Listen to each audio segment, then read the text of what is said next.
2021년 12월 21일 새벽 예배를 하나님께 드리도록 하겠습니다. 기도하겠습니다.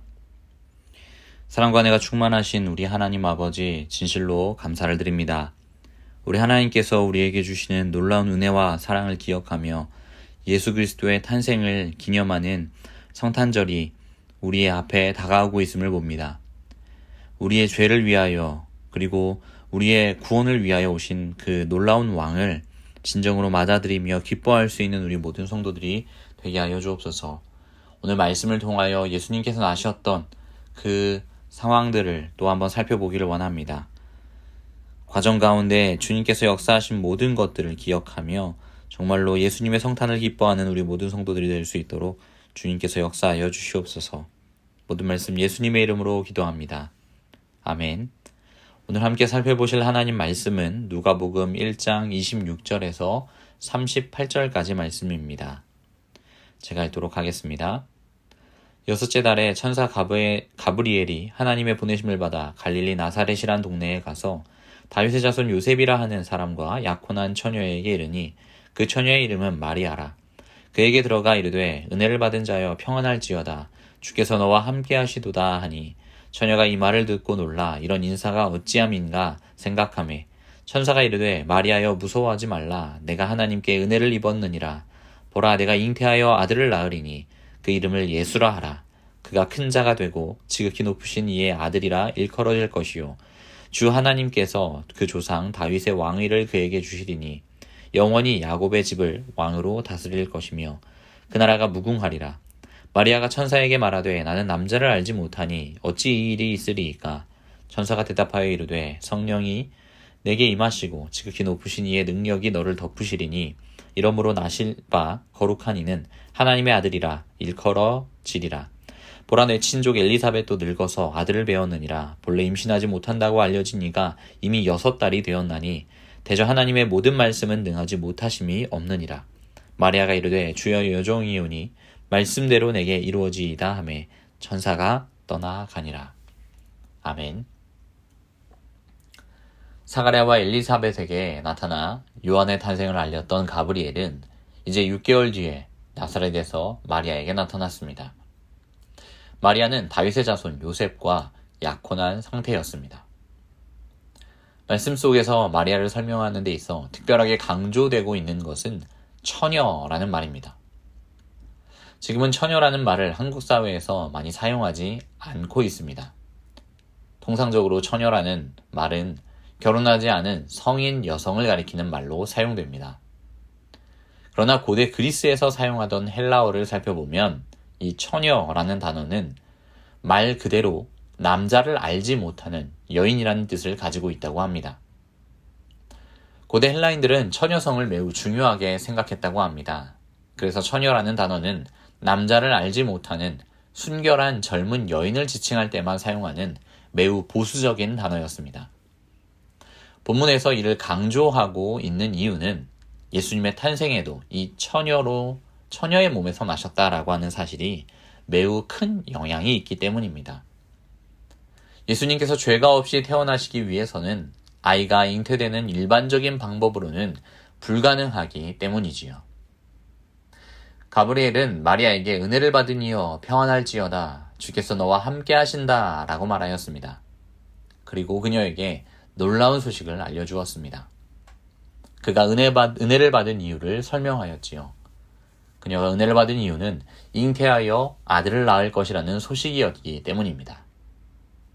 성도 여러분, 모든 히브리 여인들이라면 이 소식을 누구보다 기쁘게 받았을 것입니다. 왜냐하면 그들은 고대의 어떤 문화권보다 자식을 소중하게 생각해왔기 때문이지요. 또한 유대인들은 아들이 얻는 축복이 가족의 유업이 될 것이라 믿었고 또 다음 세대로 이어진다라고 하는 사실을 분명하게 확신했기에 그것을 큰 복이라고 여겨왔습니다.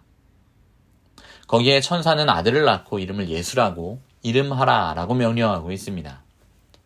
예수는 히브리 이름 예수야와 같은 이름이며 여호와 하나님께서 구원하신다라는 뜻을 가지고 있는 이름입니다. 즉 하나님께서 그 예수라고 이름 붙여질 아들에게 다윗의 왕위를 주실 것이라고 말씀하셨으며 영원히 야곱의 집을 왕으로 다스릴 것이라고 말씀하고 계시니 분명 복된 소식이었음이 분명하지요.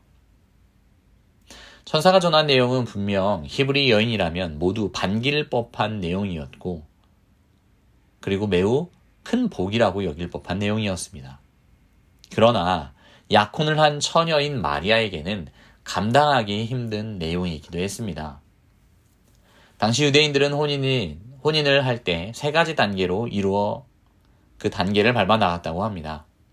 첫 번째 단계는 혼인할 사람을 찾는 단계입니다. 이후 적당한 사람을 찾게 되면 서로 알아가는 단계를 거쳐 혼인을 약속하는 공식적인 합의를 시작한다고 합니다. 이는 공식적으로 회당에서 계약을 맺는 단계로 가게 되어 있고, 계약한 내용을 봉인하게 된다라고 합니다. 그리고 그 이후에 이 모든 과정이 끝나고 난 다음에 들어서는 것이 약혼의 단계이지요. 즉 마리아는 지금 결혼할 요셉과 이 모든 과정을 겪고 난 뒤였습니다. 또한 약혼 기간은 신부가 임신하지 않았다라고 하는 것을 확인하기 위한 기간으로 그것을 확인할 때까지 지속하였는데 그 기간이 1년 가까이 되기도 했다고 합니다. 지금 마리아는 약혼의 단계, 자신이 임신하지 않았음을 증명해야 하는 단계였습니다. 그런 그녀에게 아이가 생겼다라는 것은 파혼을 넘어서서 간음했다는 누명을 쓰고 돌로 쳐 죽임을 당할 수 있는 상황이기도 했습니다. 이 마리아의 생애를 완전히 뒤흔들 수 있는 일이었지요.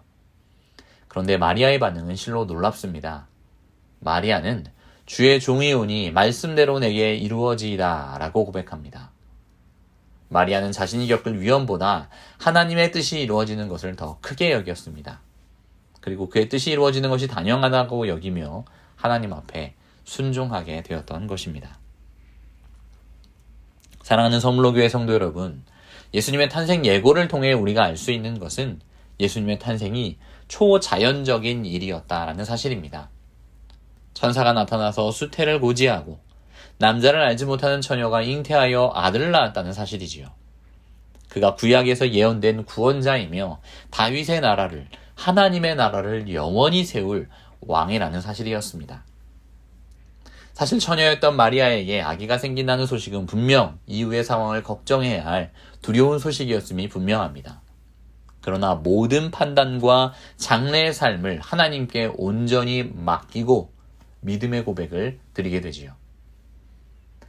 이 마리아의 복된 믿음의 응답을 통해 예수님이 세상에 나시게 되십니다. 그리고 그 믿음의 순종이 모든 사람들에게 복된 소식이 되는 아기 예수님의 탄생의 소식이 되었습니다. 성도 여러분, 믿음의 순종, 내 판단을 내려놓고 하나님께 모든 것을 맡김이 하나님 나라의 일들을 이룬다는 사실을 믿고 신뢰하는 저와 여러분들이 되기를 간절히 축원합니다. 아멘. 거룩하신 하나님 아버지 감사합니다.